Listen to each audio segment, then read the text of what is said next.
তুমি কি জানো পলিটেকনিক কী? পলিটেকনিক কত বছরের কোর্সে সম্পন্ন হয়? পলিটেকনিকের শিফট কী? পলিটেকনিকের সেমিস্টার কী? ডুয়েট কী? পলিটেকনিকে পড়ার যোগ্যতা কত? তাহলে চলো তোমাদের প্রশ্নের উত্তর দেই। পলিটেকনিক কী? পলিটেকনিক মানে হচ্ছে কারিগরি শিক্ষা প্রতিষ্ঠান, যেখানে হাতে কলমে বিভিন্ন প্রযুক্তি, বিভিন্ন টেকনোলজি শেখানো হয়, যেমন ইলেকট্রিক্যাল, সিভিল, কম্পিউটার, মেকানিক্যাল ইত্যাদি। কত বছরের কোর্স?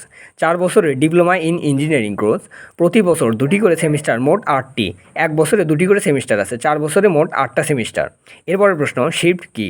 পরিবর্তন, অর্থাৎ শিফট হলো একটি শিক্ষা প্রতিষ্ঠানে 2বার ক্লাস নেওয়া। শিফট 2 প্রকার: মর্নিং আর ডে। মর্নিং শুরু হয় 8টা থেকে 12 এবং ডে শুরু হয় 1টা থেকে 6টা অবধি। পলিটেকনিকে পড়ার যোগ্যতা কত? এসএসসি হতে ভর্তি হইলে 4 বছর এবং এইচএসসি যদি সায়েন্স থাকে তাহলে 2 বছর। সেমিস্টার কী?